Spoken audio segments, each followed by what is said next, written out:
doon na kayo no? Mahal na mahal niyo ang isa't isa, mga kapiksi. You are so lucky. Actually, swerte ka sa jowa mo, especially kung mapagmahal yan sa pamilya, no? Kasi bihira yun. Comment down below if naka-resonate kayo. Okay? So, and yeah, so nakikita natin na mahal kayo ng partner nyo or specific person nyo, kung meron na kayong mga specific person. And masaya naman, no?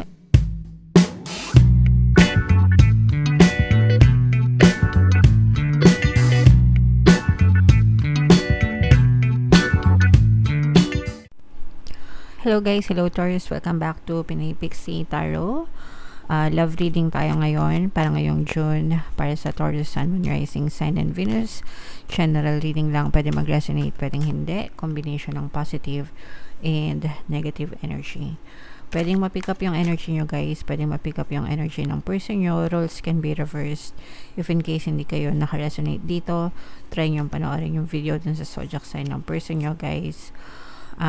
Baka nandun yung energy nyo, mga kapiksi.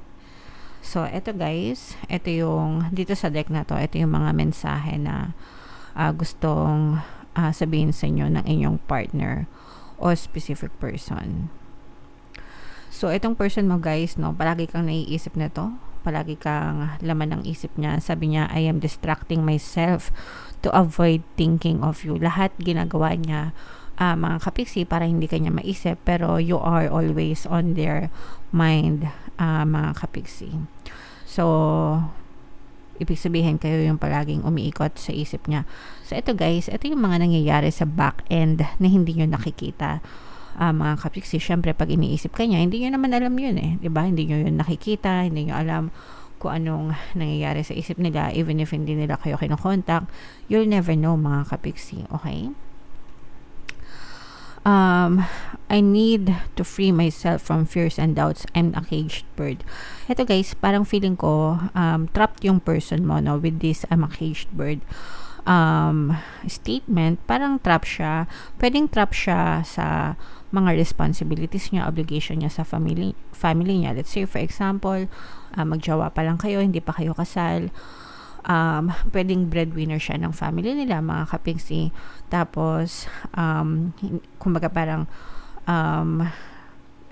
tawag dito, trap siya sa ganung sitwasyon na pwedeng maging problema sa relationship nyong dalawa ng sa relationship nyong dalawa. Meron kasing minsan na kapag sila yung breadwinner ng family nila, kahit na mag-asawa na sila pa rin yung kumbaga nagpo-provide dun sa family needs. And syempre, hindi maiwasan na ma-hurt yung asawa or mga anak, diba? If they are still providing for their parents and mga kapatid. So, ito yung sinasabi niya, I have lost all control of my life. I keep messing up. So, parang feeling niya, wala siyang sariling desisyon, hindi siya makapag-desisyon, hindi niya kontrolado yung mga bagay-bagay na nangyayari sa circumstances niya, mga kapiksi. In short, Taurus, may pinagdadaanan itong person na to. Okay? Pero, pwedeng hindi niya ito nasasabi sa'yo lahat, battled up sa kanya, pero palagi kang naiisip nitong person mo. Pwedeng iniisip niya kung paano kayo mapapabuti, kung mag-asawa na kayo, kung paano mapapabuti yung sitwasyon nyo, kung paano niya mapapaintindi sa'yo yung mga problema na pinagdadaanan niya, guys. Kasi sometimes, especially, no, and it shouldn't be the case palagi. Kasi may mga times na ganun no, parang pinapapili, mamili ka, sila o kami, diba? Syempre mahirap yun, lalo na kung parehas mong pamilya, diba? So mahirap yun para sa kanila. So sana wag dumating sa ganung klaseng sitwasyon or sa ganung klaseng punto, mga kapiksi. Alright? But yeah, comment down below, Taurus, if feeling nyo naka-resonate kayo dyan. Tingnan natin yung love energy nyo ngayong June. Shuffle ko to guys. Habang sinashuffle ko to, panoorin nyo muna yung video natin regarding sa ating paano mag-manifest ng abundance video course. Kapiksi, sawa ka na ba sa mga struggles at hirap sa buhay mo? Masipag ka ba at masikap sa buhay ngunit hindi ka pa rin umaasenso? Ilang beses ka na bang nag-attempt mag-negosyo at mag-invest pero palagi ka pa rin nalulugi? Sa pagkakataon na ito ay maaaring may subconscious beliefs ka na nagiging balakid sa iyong pag-unlad at pagyaman. Introducing, paano mag-manifest ng abundance video course. Dito ay matututunan mo ma-overcome ang mga balakid mo para tuluyan ka ng umunlad, umasenso, sumagana, maging matagumpay, successful at maswerte sa iyong kabuhayan, pera, trabaho, negosyo, salapi at kaperahan ng bonggang-bongga. Dali, mag-send na ng email sa pinoypixie@gmail.com at simulan na ang iyong pagyaman ngayon. Alright, so sa lahat ng gusto mag-avail ng course guys, may promo tayo ngayong May. Pwede kayo mamili ng 1 free pampaswerte subliminal o kaya naman ay 200 pesos na discount until May 31 yan guys. And meron tayong bagong course mga kapiksi, paano mawala ang third party at magkaroon ng harmonious na relationship. So saan yan guys, sa relationship no, if ever nakakaroon kayo ng third party situation, pwede kayo mag-avail niyan. Promo natin guys until May 31 no, 30% discount kasi bagong course lang yan mga kapiksi. Kaya mag-avail na kayo, sobrang laki ng discount guys at saka sobrang ganda ng course na yan mga kapiksi. So, Taurus guys, kayo ay represent ng Queen of Pentacles sa ating spread mga kapiksi. Ito guys, nakikita natin na this is both positive and negative energy kasi nakikita natin na masaya no sa relationship but at the same time malungkot, hindi naman sa malungkot pero may mga pinag-aawayan kayo especially pagdating sa pera guys no. Pwedeng dahil sa yon mga kapiksi, kagaya nga ng sinabi ko, pwedeng meron silang obligation sa family nila tapos syempre guys nababawasan yung para sa inyo. Kailangan nating maging maunawain sa mga ganong klaseng sitwasyon mga kapiksi and try nyo rin ilagay yung sarili nyo doon sa posisyon nila no, kasi kung meron kayong pamilya, let's say for example magulang nyo umaasa sa inyo, kaya nyo ba silang talikuran, di ba?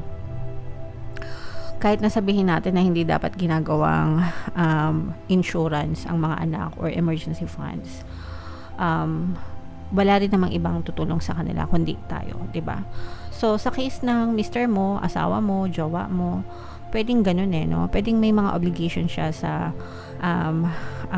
family niya, is magulang especially. Sa kapatid okay lang kahit hindi pero yung magulang, 'di ba? Wag natin yung ipagkait sa kanila na tumulong sa kanila kasi mahirap no. Wag ganun, parang hindi na yun masyadong makatao mga kapiksi. Kasi yung iba sa inyo guys, parang ganun yung pinag-aawayan or pwedeng nagkakaroon kayo ng away, conflict, ganyan dahil sa pera guys. So wag yun ang silipin kung magkano yung ibigay nila dun sa pamilya nila, lalo na kung sila naman yung nagtatrabaho or kung nagtatrabaho naman sila para dun. Kasi yung iba parang nakikita ko na inaaway yung person kasi malaki yung nawawala sa kanila na pupunta dun sa family. Pwede naman kayong magtulong, pwede nyo naman pag-usapan ng maayos mga kapiksi, lalo na pag pera no. Yung iba sa inyo guys talaga nagkakaroon ng family problems or monetary problems, financial problems sa relationship. So yung problema nyo sa relasyon ay dahil sa pera. Pagdating sa pera guys, I always tell you, pag problema sa pera, ihiwalay nyo sa problemang relasyon kasi madali lang solusyonan yung pera guys, diba? Mag-racket lang kayo, side hustle lang kayo, meron na kayong extra income, diba? Pwede nang ipahiram or pwede nang ipantulong. Pero yung idamay nyo pa yung relationship nyo dahil sa away ng pera, mas mahirap yun. So wag nyo nang idamay. Yung iba sa nyo guys, pwede kayo magkaroon ng travel ngayong June, although tag-ulan na, pero yung iba parang ngayon lang magbabakasyon. Samantalahin nyo yan para ma-renew yung relationship nyo with your specific person. Yung away nyo naman guys, parang away away normal na away. Pero nakikita natin na masaya kayo sa relationship nyo. Masaya pero may away. Pero yung away, normal na nag-aaway sa relasyon.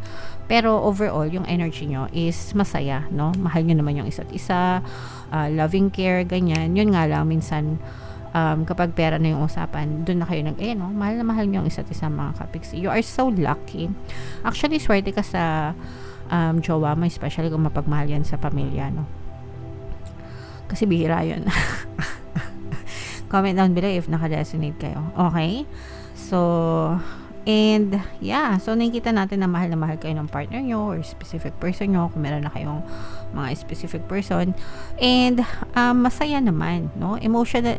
pagdating sa emosyon, mga kapiksi, hindi naman nagkukulang yung person mo doon. As in, talagang pinararamdaman niya sa'yo na mahal ka niya. Eto guys, no, talagang super nakikita natin yung love, connection, ayan, no.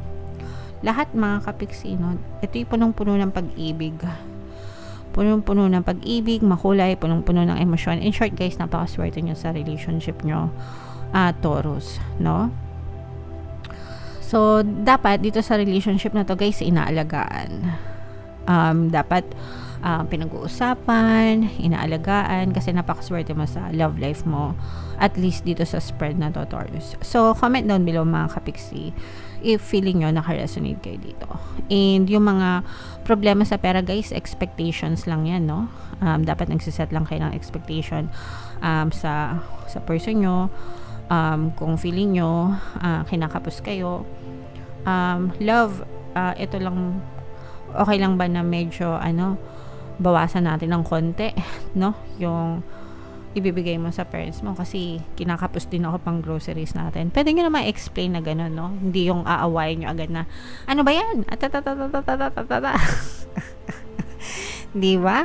Oh, I mean, you get the point, mga kapisi. Pero lahat daanin sa mabuting usapan bago mag-away, mga kapiksi.